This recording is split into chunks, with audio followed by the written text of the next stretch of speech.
Well, hello and welcome everybody to our presentation this afternoon. I am Anna Gromberg. I am the Dean of the College of Liberal Arts, and I have the honor to introduce the speaker today. But before I do so, I'm a new dean, so I have the excuse that, there are probably many super important people in the audience, and the ones that are not super important are important, but let me just, the ones that I know and see from here, okay? So if I don't mention you, I just don't see you, a little bit nearsighted, so.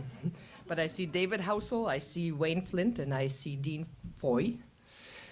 So welcome to everybody. And also, we have many guests today from the Alabama Power Company, go figure. And I want to mention one of the powers of Alabama Power, and that is the area manager, Margaret Bentley from Montgomery. So thank you all for coming.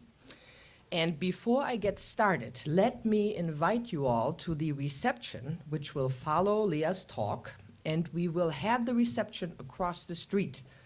Most of you know Aricia, the Hotel and Conference Center. You just go straight out of the library here, cross College Street, and then on the left-hand side is the fireplace room. So we have a wonderful selection of great foods.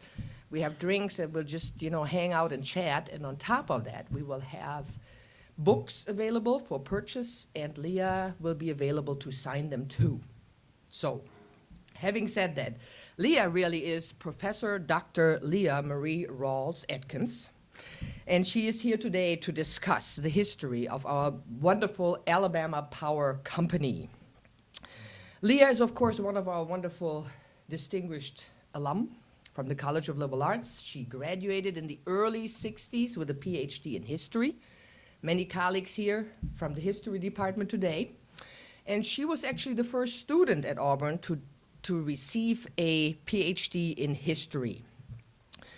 From then on, Leah published more than 12 books. She taught first at Auburn, then at the UAB, Samford University, and she has certainly way too many accomplishments to mention, but let me pick a few. Leah's works include Alabama, the history of a deep South state, the Valley and the Hills, an illustrated history of Birmingham and Jefferson County, and biographies on John Harbert III, the Brassfield and Gorey Construction Company, and of course, Carolyn Marshall Drawn. I also want to welcome Ralph Drawn, who just came in. Perfect timing, Ralph. Furthermore, among Leah's many awards are the Evelyn Jordan Woman of Distinction Award from the Birmingham Jefferson County Auburn Club, the Alabama Humanities Foundation Humanities Award, the American Association of University Women of Alabama's Outstanding Woman Leader Award, and the Auburn College of Liberal Arts Humanities Award for Special Achievement. Leah came back to the Plains in '85, and she founded the College of Liberal Arts Center for the Arts and Humanities. Dedicated to outreach in the liberal arts, the center, under Leah's leadership, established a tradition of providing arts and humanities programming to communities all over the state. At this moment, our new director, who is continuing the great success of Leah, is Jay Lamar, and I want to quote her on Leah. Leah's belief in the right of every Alabama citizen to be intellectually engaged, as well as her commitment to Auburn's land-grant mission and her knowledge of the academic strength of the liberal arts, were the foundation of what quickly became the most significant source of outreach in the state. Jay actually joined Leah in 1988 as an assistant in the center, and there was another person, many of you probably know her, Celeste Williams. That triumvirate hung together for more than a decade. And lucky me, Celeste is now my assistant, so just a few hours ago I asked her, well, Celeste, you have a cool story on Leah, 10 years? And she just looked at me and she said, none that you could tell. So you got lucky on that one. Of course, most of you know that Leah retired from Auburn as Director Emerita of the Center in 1995. But of course, she wasn't sitting around doing nothing. And there's another side of Leah. She was Alabama's very first world champion water skier and the first woman inducted into the Alabama Sports Hall of Fame.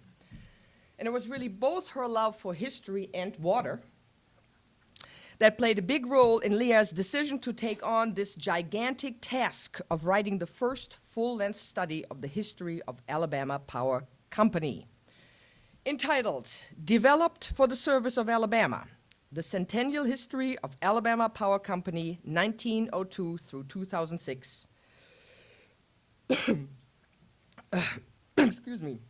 Leah's work is a tale of politics, economics, and technological advances, as well as vision and determination. This is from a German, I apologize. Asked why Leah took on the project, she told us this story. Quoting Leah, "There are several reasons I was interested in writing this book. Number one, I don't like it when my power goes out, and I have to live, no exist, without electricity. The quality of my life depends upon electricity. Number two, I recognized that the story of Alabama Power was an important story necessary to understanding 20th century Alabama economic history, and I knew it had not been adequately told. And finally, other than my religion, my family, and my Auburn education, the most important influences and experiences in molding my life have been Alabama and its rivers and lakes. And it was those dams that gave me lakes so I could swim and water ski.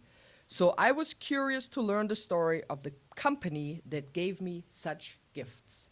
Ladies and gentlemen, I am proud to present to you Dr. Leah Mary Rawls Atkins.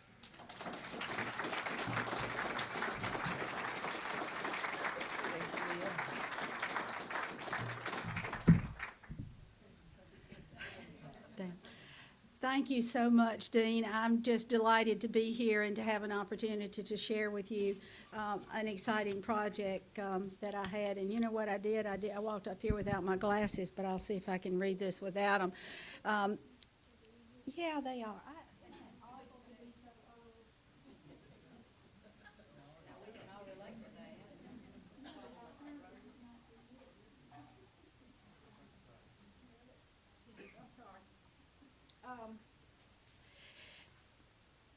First of all, when I started to do this project, I went down and talked to Ed Bridges at the archives, and I talked to a lot of people. I talked to Wayne, and I talked to Hardy Jackson, and I talked to a number of people to get some ideas about things before I jumped in and started. And Ed told me that when he was working over at the Georgia Archives, there was a Secretary of State over there that he worked with named Fortner, who'd been there forever. And he told Ed that no history of the state of Georgia could be written until there was an adequate history of Georgia Power Company. And I thought that was real interesting, and at that time I was very new and I didn't really understand or appreciate what he'd said. And I might point out that Georgia Power Company still does not have an adequate history at this time, but maybe one day they will. What kind of sources did I use? The archives at the power company are extremely extensive. There are two of them. One of them are the archives that are in-house in the building. And they are very, very rich in the early period, including an enormous amount of correspondence. I was able to track correspondence, for instance, with the original in Mitchell's files and a carbon copy in Martin's files and a carbon copy in someone else's file, that, say, a letter from Washburn to Mitchell. The original would be in his file, and then I would have duplicates, carbon copies in other places. The finding aids are not as good as they should be, so you have to just sort of plow through them. There was a huge storage place with modern records management that just was absolutely beyond anybody's capacity to get any kind of handle around. There are some finding aids for that, and I was able to go through those and find some things I could use. Annual reports are in existence from 1913. I found a lot of statistical challenges and differences. I tried to use the annual reports for the figures if there was a difference between correspondence with a figure and a newspaper account. Powergrams began in 1920, which is an in-house newsletter. It varies in quality throughout the 80-some-odd years. Much more valuable in the early period as a historical source than the later period, where it becomes more of a glitzy PR kind of thing than a really in-depth historical account of what was going on in stories. The state archives are extremely valuable. The Public Service Commission records are there. They're not complete. Public Service Commission itself has some records. But what was more helpful to me were the records, in-house Public Service Commission testimonies and records, and all of those were in-house on microfilm or physical type copies that were in either the archives or they were in the company records in the rate division or they were in Bosch Bingham. So I had access to all of those. Governor's papers were absolutely fascinating. I found some gems in those. Don't have time to go into them, but just wonderful little things that I found. If I have time, I'll tell you a couple of them.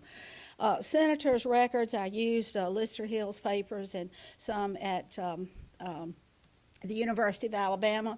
They have a really good documents, U.S. government documents collection. It was a little bit closer to go to Tuscaloosa than Auburn, and so I did use the WHO collection, special collections down there, as well as their collection of books and records. I did use the Auburn Library a lot, particularly indexes and computer indexes and indexes to the London Times when I was trying to trace the money for the company that was coming out of London, and that was extremely helpful too. Court records were very valuable, especially depositions. I found depositions not only in-house verbatim accounts, but I also found depositions that were a testimony that was in the newspapers, extensive accounts of testimony in the newspapers, and that was very helpful for me. Anytime you do a history and you bring any history, whether it's church or school or whatever, and you come to the present, it's not as much an in-depth, and the whole structure of your history changes. You don't have the kind of documents, you don't have the time period to know whether policies have been successful or whether they've not. You can't evaluate. You've got living people. You can't deal with them exactly the same way you can dead ones. You have got legal questions of ongoing cases and other kind of things that you have to be at least understanding about. And so your history is a different type of history, and this book does change its complexion slightly as we move toward the current period. I want to point out that this is the first book that I've ever done where I use the internet. I was absolutely amazed at what I could find on the internet. I did find some inaccurate information out there, and I urge everybody to try to back check everything that you find because it's not always right. But there were all kinds of things that just drove me crazy that it helped me like Thompson Houston Electric Company. I found it with the P, without the P, with a hyphen, without the hyphen. How the heck did they do it? And I found out that it was without the P, but Martin in his book uses the P, and that hyphen sometimes was in there and sometimes it wasn't. And my editor said, listen, you can't have it that way in this book. You just decide whether you're going to put the hyphen in or not, but you got to have it the same way all the way through. So the internet helped me a lot, particularly with spelling people's names and trying to tie down some people, particularly attorneys in the period of the 30s and 40s, where they were involved with Commonwealth and Southern in that period. And I was trying to find out who they were, where they went to school, and some of their connections. And so the internet was just extremely helpful to me. The indexes, the kind of computer indexes and other things that are available today just make research so much faster than ever. When I started out in Mary Martin Hall over there, and we didn't have Xerox machines or anything else, and any primary documents that you had around this place, there was no archives and no manuscript collections or anything, and the only way you could get a primary document was to look at a printed presidential papers like the papers of George Washington and all those multi-volumes. But I did interviews, and they were extremely helpful. I was not able to do it the proper way with the interviews because I had to hit the ground running. And Wayne will tell you that you're supposed to be all prepared for it before you go into an interview, and you're supposed to know all the questions, and you're supposed to know everything about this person and exactly how he fits into the story and what you want to ask him. There was no way in the time period that I had between January of 1903 and having a book completed by the end of '05, there was no way I could do that because I had to find the story as I was going along. And the first interviews I did was really try to talk to the important people within the power company, particularly those that were retired and in their 80s, to talk about how they perceive the power company history. I picked their brain. What do you think are the significant periods and turning points and accomplishments and people and problems and all of that? And then when I came to the second and third interviews, which were months later, I'd already built the relationship with them, and I knew more about what I needed to know. And so for nearly everyone, there were callback interviews on the phone, or they came back into the office. I didn't tape the interviews. I did typed. I did typing on the computer while I was visiting with them, simply because there was no time possible for that. Okay. What about Alabama history? In the 19th century, and I'm going to try to watch my clock carefully so I can get through with some of what I want to do is give you a little bit of outline of the history, tell you what I found, and then open it for any questions that you might have. In the 19th century, Alabama was an agricultural state. It had little industry. What industry it had was mostly in Birmingham and the Birmingham district, some in Gadsden and Anniston and so forth. It had very, very few electrical motors in it, particularly compared to Georgia and also South Carolina and North Carolina. Small towns had some electricity. They usually had a generator or a small, as it was called in the 19th century, a dynamo. It did not have enough capacity to run an industrial load. Most of them were operated by city governments, and they ran streetlights. For cities that were a little larger, particularly Anniston and, of course, Birmingham and Montgomery, they also began to run the street railway system in order to get the laboring force to the factories and the other places where their jobs were in a better fashion. Some industry had its own generation. This was a very expensive way for them to operate their plants. Some of the industry simply were still using steam, and they were using water power for it. Well, the state of we all know that the modernization of society depends upon the development of electricity and an adequate supply of electricity. If you don't have that, you simply can't move into a modern society. We all recognize that, as I told the dean, because I love electricity and I enjoy it. And when we have a storm or something and I'm out for several days and I revert back to the 19th century living without it, it's very difficult to do. And I'm sure that you all can relate to that. Alabama was very fortunate because its fall line cut diagonally across the state, basically from Columbus, Georgia, Phoenix City, Alabama, or Girard, all the way across to Tallahassee, Wetumpka, and up the Coosa and into the Warrior at Tuscaloosa in the head of navigation. With that long line, and also with the wonderful rivers that we had, there was a tremendous possibility for hydroelectrical production. And once you built the dam and the transmission system, you didn't have the fuel. The water fueled it, so therefore you didn't have a cost of fuel. And and of course today, hydro is wonderful because it does not, it's a very clean a way to generate electricity also. The problem was there were a number of people in the state that realized the potential of hydroelectricity. They realized the potential of the state of Alabama. But the problem they had was there was no capital. One of the things this state always lacked was investment capital.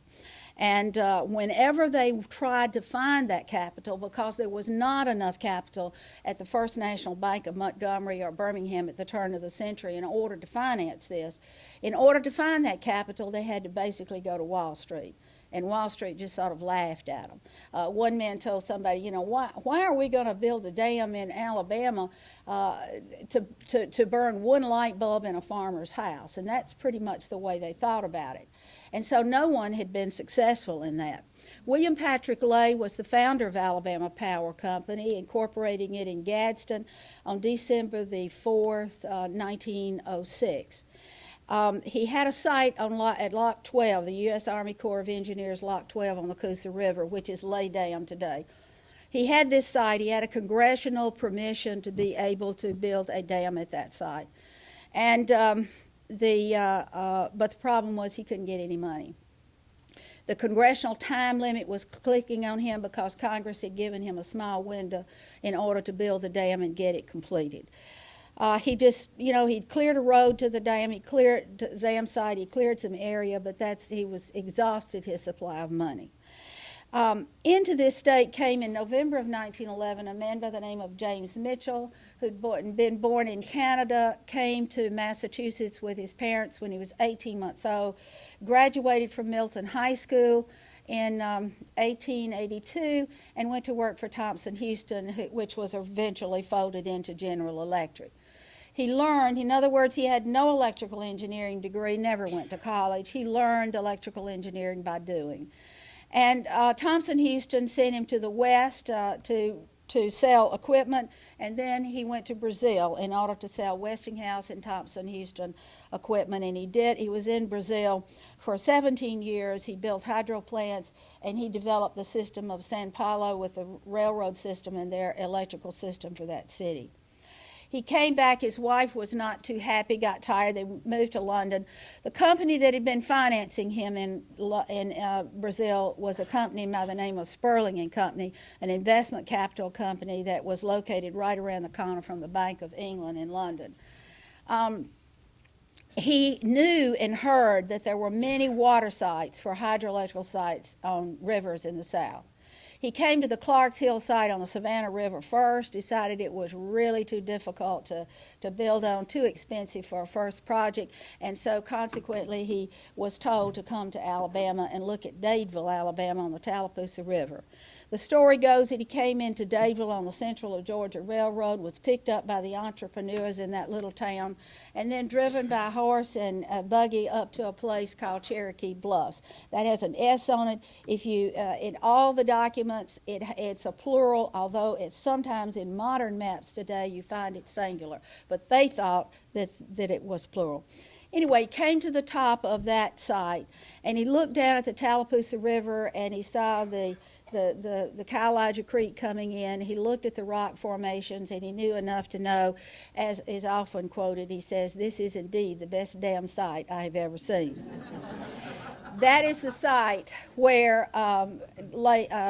Martin Dam is now.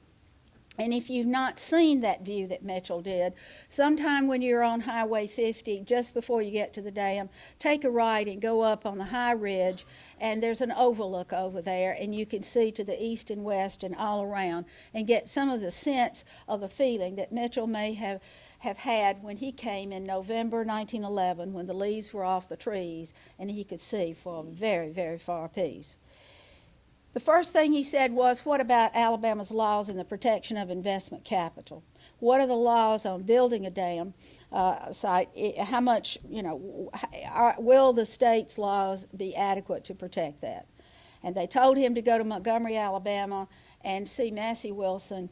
And he went, and Massey Wilson, he found, had already gone to St. Louis and taken a job as the president of the International Life Insurance Company there.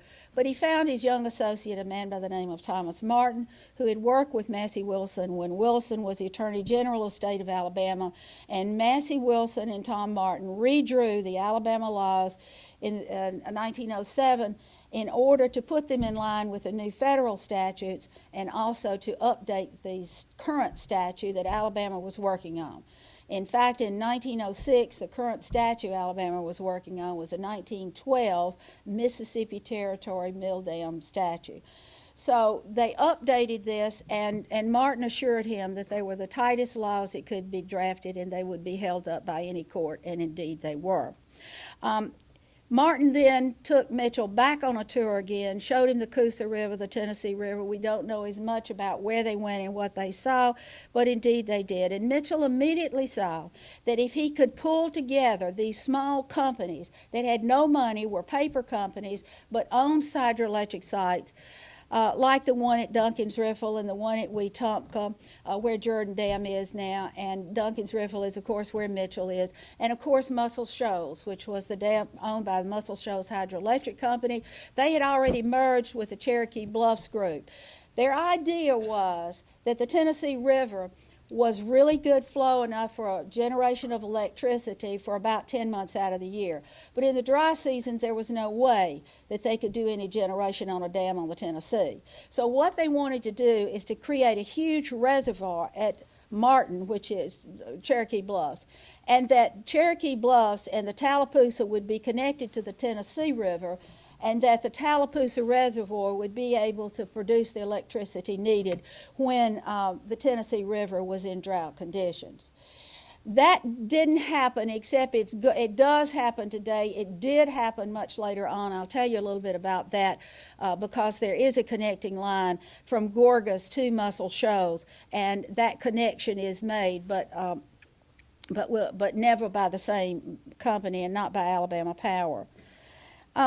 He had one of his best hires when he hired a guy by the name of Eugene Yates, a 6'7" giant of a man, a New Yorker, electrical engineer, construction guy who'd been building hydro dams around New York City and New York State for a while. He just happened to be in Birmingham. He was working for the Tennessee Coal Line and Railroad Company doing some things for them. He hired Yates and sent Yates up the Tallapoosa. For those of you who know my love for Lake Martin and also the fact that I don't like snakes, one of the things that really bothered Yates were all those snakes they were finding when they were doing the surveys around both the Coosa and the Tallapoosa River. And for those of you who know where our place is, near the gold mines, I just had to laugh out loud in the archives when I saw this letter from Yates to Mitchell saying, "Did you know there were gold mines up here by the Tallapoosa River that are going to be flooded by this dam?" In any case, Yates found out that if the dam was built to the height that it needed to for the most economical development and capacity of hydroelectricity, it was going to flood out the Central Georgia Railroad Bridge over the Tallapoosa, which of course is right about where Highway 280, crosses the river today or crosses a lake today. Yates said, "We don't have time in order to negotiate with the Central of Georgia and build a new railroad bridge." And so Mitchell decided that he would go with the Alabama Power site. He had already acquired Alabama Power a couple of months before, and he would go with the Alabama Power site on the Coosa River at Lock 12. He'd gone to London to get the money. One interesting thing that happens that I uncovered that was not in Martin's book, in fact, there's a whole lot of things that were not in Martin's book. He wrote The Story of Electricity, published in 1952, but as Joe Farley said, Mr. Martin never talked about his failures, and I do talk about a lot of failures that Martin had made. He also could not, since he wrote the book, he couldn't tell how well he did or analyze any of his leadership or anything. It's a lawyer's account. Excuse me, John. He just sort of told the facts and went through it in this way without doing a lot of interpretation. He didn't go deep. He didn't go into personality, complex. He didn't do any. Just don't pay any attention to that. That's my phone. I'm sorry I didn't turn it on.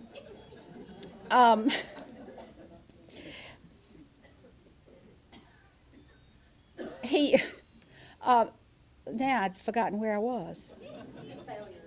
Okay, he did not go into his failures, and one of his great failures is going to be the loss of his holding company to J.P. Morgan, and I hope I'm going to have time to tell you something about that. In any case, the question was, could they build the dam in the short time that was necessary in order to build the dam with a congressional approval? They were able to get MacArthur Brothers of New York to bid on the dam, and they went right ahead on the construction of the dam, and they were able to finish the dam. They started on it in August of 19 12, and the dam was complete in December of 1913. The gates were closed, and the reservoir began to fill. Martin anticipated a triangle of transmission lines from Leigh Dam, the Lot 12 site, straight to Birmingham, to the industrial heart there, also through Sylacauga and up through Talladega to Gadsden, and then from Anniston, and then from Anniston back through Pell City and back to Birmingham. So he would have this triangular.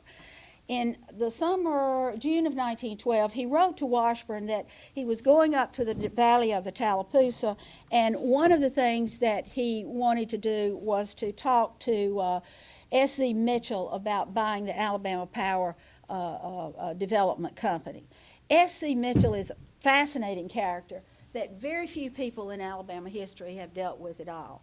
His name was Sidney Zollicoffer Mitchell. He was born in Dadeville, Alabama in 1862. He was named for two Confederate generals that were both dead before he was a year old. His daddy was a doctor. He went off to Pensacola to take care of the Confederate troops, and Sidney was sent to his grandmother's farm, and that grandmother's farm was at one point Jordan Farm, and it's now called Five Star Plantation, and most of you may know where that is, near in Kellytown. That was the old Jordan Farm, and that's where Sidney Zollicoffer Mitchell was raised. In 1879, he gets an appointment to Annapolis. He passes the exam. He goes to Annapolis, and when he finishes, he's put on the Trenton and sent out to sea, and his responsibility was to try to make the electric generator work and the floodlight work on the ship. He had trouble with it. They come back into New York after their cruise, and he finds out that Thomas Edison has run a line down to Pearl Street, and he said, well, he wants to find out whether Edison was more successful in working with electricity than he was. So he went down and saw the great man. Edison hired him, sent him out to Washington and Oregon Territory, and to sell electrical equipment to small towns and communities in the state. The problem was that these small towns didn't know anything about engineering. There were no engineers that could give them any advice, and they didn't know anything about financing, about how the city itself was going to pay for the equipment that they needed to have an electrical system.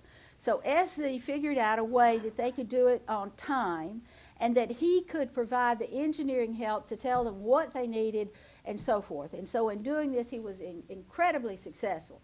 So successful that in 1898, he was brought back to General Electric in New York City and created a company called Electric Bond and Share, which became an engineering company and a finance company. It also in the 20s is really criticized as the boom goes up, and with its enormous wealth and so forth, and control over the electrical companies in the nation, because it had an interest in very many of them. I will say this, that SZ was successful primarily because he didn't want to come in and own those companies.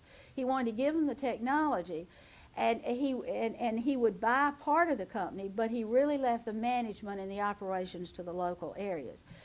In Forbes magazine in the early 20s said that S.C. Mitchell was the wealthiest man in the world, and he's from Alabama, and most Alabamians really don't know much about S.C. And his house is still standing in Dadeville, a couple of blocks off the behind the courthouse. Anyway, Mitchell does buy this, and he gets the small dam at Jackson Shoals, which is the first that SZ built, and it is the first electricity that Mitchell is able to sell through his holding company, which he had created in Montreal in order to funnel the money into Alabama. You have to understand that Alabama banks didn't know how to handle British pound sterling. And so he had to figure a way to get the money from London to the First National Bank of Montgomery first, and then Birmingham when he moved the corporate headquarters from Montgomery to Birmingham. And he created a holding company in Canada because Canada is part of the British Empire. They were used to funneling this money back and forth and financing things. And so he organized a company called Alabama Traction Power and Light, and So they were in Montreal, and this was a big fodder for the demagogues in the state, because this was foreign money coming in the state of Alabama. Foreign money. And there was a lot of hostility, and as the dam was created on the Coosa, people began to be just awed by it, because nobody ever thought there'd be a dam at Cherokee Bluffs. Nobody in Alabama in these rural communities ever thought. They kept talking about putting a dam there. But as the word got out that the dam did come and the lands were flooded, and many of these people had options that they had sold to Mitchell on their farms and their lands, began to get a little uneasy. So I found in the Democratic primary in January and May of 1914 was the first real demagogic attack on the power company in a primary, although some of the legal cases that came out of the Tallahassee Mill suit, which I don't have time to go into, are part of that, or preclude that. World War I was a trying time for the company. By this time, they had a plant at Gadsden, a steam plant to back up the hydro. They had decided to build a plant at Gorgas because the Birmingham district was exploding in the need for electricity. So they built a steam plant, coal-fired steam plant, right in the coal land. It was called a mine mouth plant. It was one of the first in the United States where the plant was right by the mines, and so there was not a lot of transportation difficulty in that. And when the war came, there was a problem about nitrates. Now we know ammonium nitrate can be used as fertilizer and can also be used for explosives. And the War Department was very much concerned when the war broke out in Europe in 1914 that the United States had no native supply of nitrates. We were importing nitrates from Chile, and we had U-boats running around the Gulf, and so they were worried about whether we'd be blocked off. So the War Department also was very much aware of the fact that both in the Norway and Sweden, as well as in Germany and to some extent in England, they were using hydropower, cheap electricity, to produce nitrates for explosives. And so the War Department decided that what they need to do is to create a nitrate plant in the United States to create and to produce atmospheric nitrates. There was a big to-do about where that plant would be located. Eventually, Muscle Shoals was decided by President Wilson as the site. Alabama Power owned the site, owned the dam plans and everything, through its acquisition and control of the Muscle Shoals Hydroelectric Company. In the negotiations, which is a long story I can't go into, there was a lot of intrigue and backstabbing on the part of various people to Mitchell. And finally, Mitchell just says, I'm going to give it to the government. So for $1, he told Tom Martin to write a deed out to the federal government and give them everything they wanted.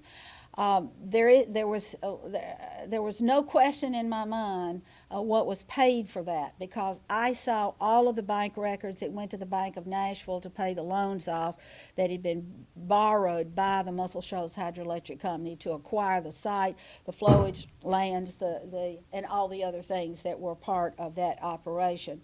In any case, the government began to build Wilson Dam there, and the nitrate plants are built. They operate a day or two, a week or so before the war is over, and then that's it. They never operate again. And the dam is shut down, and the government doesn't fund it for a while, and they're trying to decide what to do.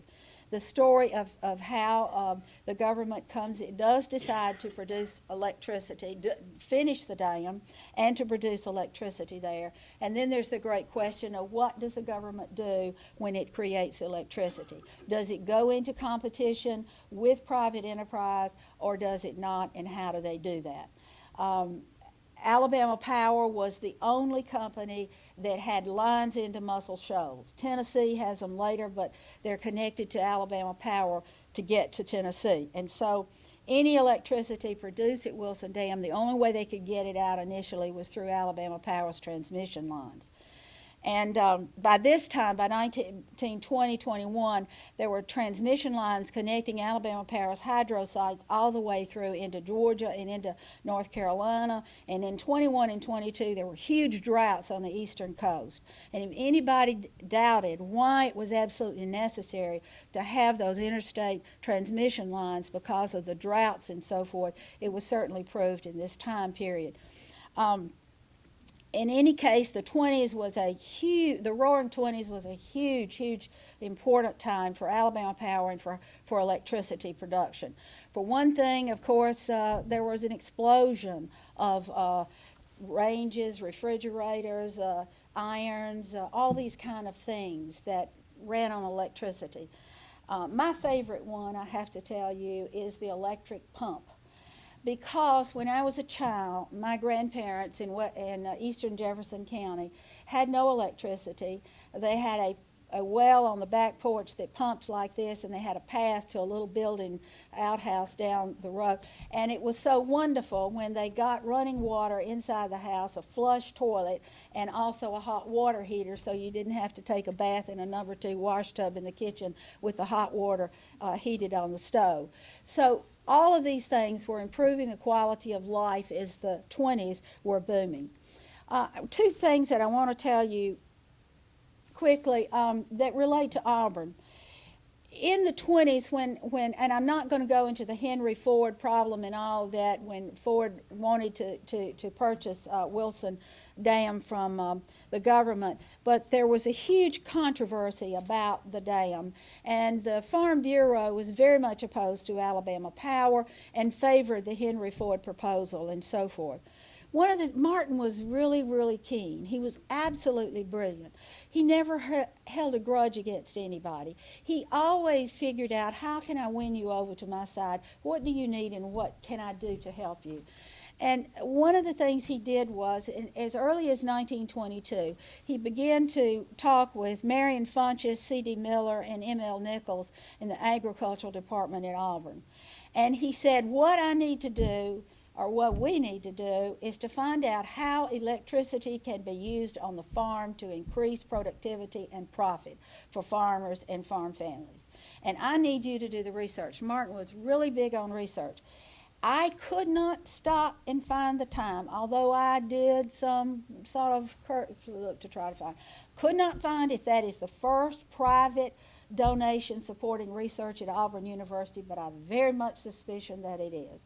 It came in 1923, December, $24,000 in the initial payment, and it was that was a lot of money back in those days. Auburn agreed that they would electrify the experiment farms, and Alabama Power would run the electricity into them and give them the free electricity there, provided that they would keep detailed records on how electricity was used and so forth, keep some of the farms not electrified so that they could keep records on those and see. Alabama Power also said that they would run 3 rural lines into 3 different areas of the state, and the extension agents would work with the farms in those areas to see how they would do. The first rural line that Alabama Power ever ran was 1920, and it was run in Madison County, south of Huntsville, which, of course, that line now is in TVA territory. The other thing that Alabama Power did that ties into Auburn in the '20s, in the 1920s, for reasons I don't have time to go into, both Auburn First and the University of Alabama began a home economics program to train home demonstration agents to go out and help farmers and others improve the quality of their lives and so forth. Martin saw immediately that he could take these women trained in those areas and send them into rural areas in small towns to teach women how to use electricity in their kitchens. Women were scared to death of electricity. They didn't know how to do it. And so he hired these women. They had trunks that were filled with pots and pans. The district offices had little kitchens that they developed in them with little tiny, with rooms where there were seats and sort of like an auditorium, except they weren't. They were just a room with chairs and so forth. And the agents would explain how to do this. They also sent them out into rural areas to the homes. And if you bought an appliance, they would come into your home and show you how to use it. They oftentimes looked at the lines going down. And if they saw a house that there was no connection to it, they would knock on the door and see if they could convince the woman that she should convince her husband that they needed electricity because it would improve the quality of her life. I was also very amazed that the number one electrical appliance that people bought was the iron. I think that's very interesting. First of all, it's the cheapest of the appliances. And the other thing is, he had the white shirts that had to be ironed, and he didn't like his collar scorched with that iron that was on the wood stove. So I think maybe that might have had something to do with the iron. It also made her job a whole lot easier. In the 20s, Alabama Power also goes statewide with purchasing companies in both Mobile and Eufaula. And in 1924, Martin realized that he was so tired because of the Muscle Shoals controversy of battling the foreign money, the foreign corporation in the state of Alabama. He did several things between 1920 and 1924. One thing was he started stock campaigns. He wanted every Alabamian to own stock in Alabama Traction and Alabama Power, and he wanted the ownership of Alabama Power to be on 20th Street in Birmingham and Dexter Avenue in Montgomery and so forth. And so there were without a Securities and Exchange Commission, this was all okay. And so there were huge things. The first investments that people in Alabama began to make in stock was in Alabama Power. When they decided to do this, he sent Reuben Mitchell, who was S.C.'s brother, out to interview all the banks and everybody around to see what people were buying and all.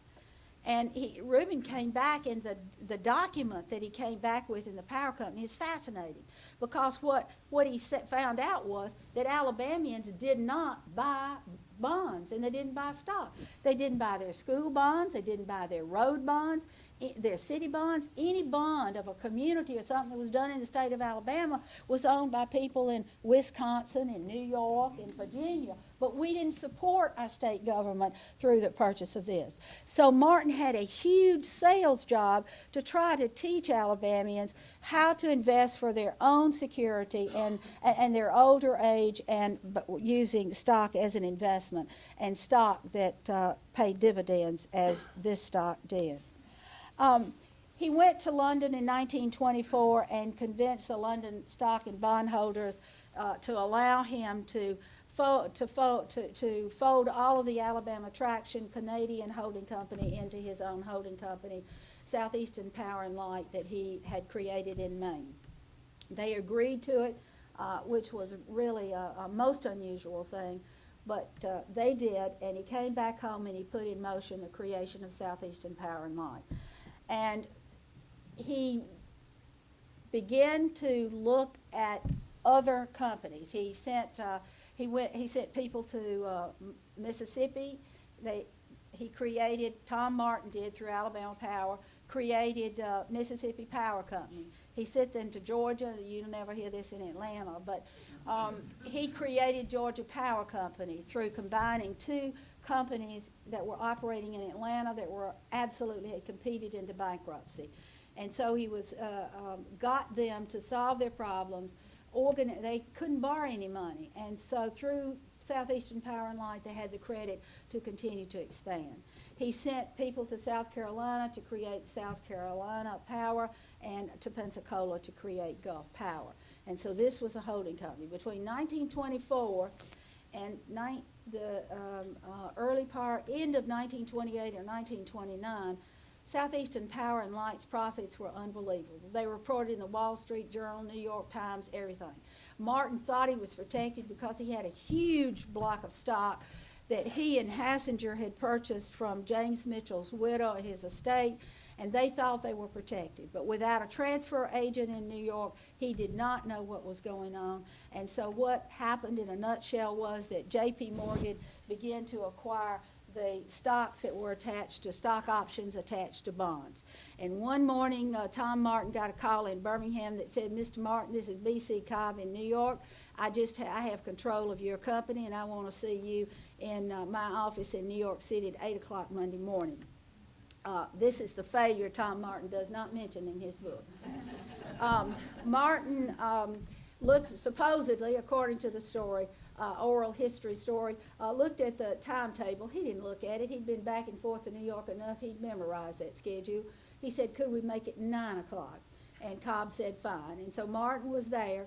Cobb created something called Commonwealth and Southern, which was a multi-billion-dollar electrical holding company combining assets in the Midwest, particularly Michigan Commonwealth Southern. Michigan Commonwealth. It had another name, and it's now Michigan Edison or something. Anyway, a number of companies in Indiana and Michigan, Ohio, and that region. And the name of the company was Commonwealth and Southern. Cobb was chairman of the board. He gave Martin the presidency of it, and Martin went to New York. He never gave up president of Alabama Power, but he went up there. Didn't really leave Birmingham, but he stayed a lot of the time in New York. Yates was vice president of Commonwealth and Southern. Martin didn't like it a bit. For one thing, the strings were all being pulled by the northern companies, and his southern operating companies were not getting their fair share of attention and investment capital and so forth. Commonwealth and Southern is rocking along and beginning to get organized, and their final organization is in May of 1929, and if you remember your U.S. history, you know what's coming down the road in October. The great crash comes, and some of those folks that, I know in the history books they say, that people really didn't jump that out of the windows that much, but I found that people who the New York Times said had huge investments in Commonwealth and Southern stock did indeed commit suicide as their stock portfolio just deteriorated. Commonwealth and Southern did hold together, and Martin stays on in New York until 1932. And in June of 1932, Tom Martin left Commonwealth and Southern, resigned, and he came back to Birmingham as president of Alabama Power. One of the key things everybody wanted to find out is how come, what happened, why? Well, Martin said he just wanted to come home, and as Southerners, we can understand if you just want to come home, that's good enough reason to do so. Most people realize that he was a small fish in New York, and he was a great big fish in Alabama. But I found the most extraordinary letter buried in the back of a box in a small envelope like this that was absolutely the most intriguing, typed page and a half, 2.5 type pages, single space, that I'd ever seen. The letter was dated in May of 1932. Remember, we're in a presidential campaign. Not quite yet. Roosevelt hasn't gotten the Democratic nomination. Both parties will meet in Chicago in June. But everybody knew Roosevelt was going to get it, the Democratic nomination probably. What had happened is in the Democratic primary, Alabama Power was the main contested issue. And the Public Service Commission had asked Tom Martin to come to Montgomery. They wanted to talk to him. And so in this informal meeting, Martin went down, and he also took with him Perry Turner, who was an attorney who was sort of holding the company together when Martin was not there. And in essence, they asked that they wanted to know how much control over Alabama Power did that company in New York City have. We understand in this in the Democratic campaign that the Yankees are telling Alabama Power what color to paint their trucks, and we want you to know that Alabama Power Company is an Alabama company regulated by the Alabama Public Service Commission, and we want you to have your independence over some of these things. It was a very interesting letter. Martin asked them, are you concerned about the layoffs we've had to have because of the Depression. And they said, no, that wasn't the issue. The issue was a political issue and so forth. I don't think there's a doubt in my mind that Martin realized he needed to come back to Alabama and he needed to lead the company from here. I also believe, in fact, he leaves New York City the same day that Roosevelt is flying to Chicago to accept the Democratic nomination for the presidency. Roosevelt has promised to come to Muscle Shoals and to see the Tennessee Valley, and he knew that something of the Valley operation on the part of the federal government was in the works. He had a northern division up there, which was his most extensive and most profitable division. And so I think he was concerned about that. I've tried to talk fast to get over all of it. I just have a few more minutes in the time that they have left, so I just guess I better stop here and let you ask a few questions if you'd like to. Well, I have one more story if you don't have any questions. One story. This one really did hit me when I couldn't believe it. I mean, I was writing fiction. I couldn't come up with this. Alabama Power, with the Depression, the interest rates went down, and all the utilities across the United States were refinancing their bonded indebtedness with lower interest.